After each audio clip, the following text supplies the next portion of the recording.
જય હિન્દ કે આ દેશની અંદર ના જાણે કેટલાય ક્રાંતિવીરો થયા છે અને આ બધાય ક્રાંતિવીરો એમ કહેવાય કે માં ભારતીને આઝાદ કરાવવા માટે થઈ અને પોતાના ખોળિયામાંથી એમના પ્રાણ ખાલી કરી દીધા છે। પણ આ ક્રાંતિવીરોની અંદર એક નામ હજી બાકી છે સાહેબ। આપણી કરુણતા છે કે આપણે કોઈ બાકે ચમારને નથી ઓળખતા। 1857 ના સ્વતંત્રતા સંગ્રામની અંદર એમ કહેવાય કે ઉત્તર પ્રદેશના જોનપુરની અંદર જે ક્રાંતિ થઈ ને એ મોરચો સંભાળવા વાળા બાકે ચમાર પોતે હતા અને એમ કહેવાય કે ઇતિહાસ એવી સાક્ષી પૂરે છે કે જે વખતે એક આનાની અંદર ગાયું મળતી હતી ને એ વખતે બ્રિટિશ સરકાર એમ કહેવાય કે બાકે ચમારને પકડવા માટે 50,000 નું ઇનામ રાખ્યું હતું। બાકે ચમારને જીવતો અથવા તો મરેલી હાલતમાં કોઈ પણ પકડી દે ને તો એને રોકડા 50,000 રૂપિયા ગણી દેવાના સાહેબ।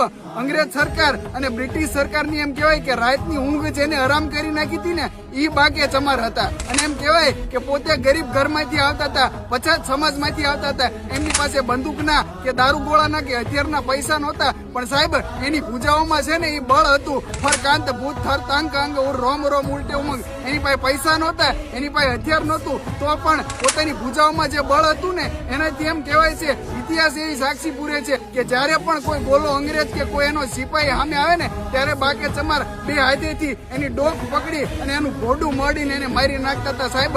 આ સામર્થ્ય એ બાકે ચમારની અંદર હતી। અંગ્રેજ અને બ્રિટિશ સરકારે બહુ કાવતરા કર્યા બાકે ચમારને પકડવા માટે પણ અફસોસ કે એકેય કાવતરાની અંદર એ બાકે ચમાર રહ્યા ને એ ફસાણા નહોતા અને છેક સુધી એમ કહેવાય કે પોતાની કાયાને બોમ્બ બનાવીને ફોડવા માટે પણ એ બાકે ચમાર તૈયાર થઈ ગયો હતો કે ગમે એમ કરીને મારે મારા દેશ માટે જે થાય ને એ મહેનત કરવાની છે। એ બાકે ચમારને એમ કહેવાય કે એ પોતે અંગ્રેજોના હાથ નહોતા આવ્યા પણ સાહેબ આયના નાયના માણસો કરે ને એવું કોઈ ન કરે। એ 50,000 ના ઇનામની લાલચમાં આવી અને એમ કહેવાય કે કોક લોકલ અને સ્થાનિક માણસો દ્વારા બાકે ચમારની બાતમી ક્યાં છે અને શું કરે છે ને આ બાતમી બ્રિટિશ અને અંગ્રેજ સરકારને આપી દેવામાં આવે છે અને એમ કહેવાય કે બાકે ચમાર અને એની સાથે એમના 18 સાથીઓની ધરપકડ કરવામાં આવે છે। વાત હવે સાંભળજો અને તમારા હૃદય સુધી સ્પર્શે ને તો એ બાકે ચમારને વંદન કરજો। બાકે ચમાર અને એમના 18 સાથીઓની ધરપકડ કરવામાં આવે છે, એમની ઉપર રાજદ્રોહ દેશદ્રોહનો મુકદમો ચલાવવામાં આવે છે અને એમ કહેવાય કે હું અને તમે આઝાદ શ્વાસ લઈ શકવી ને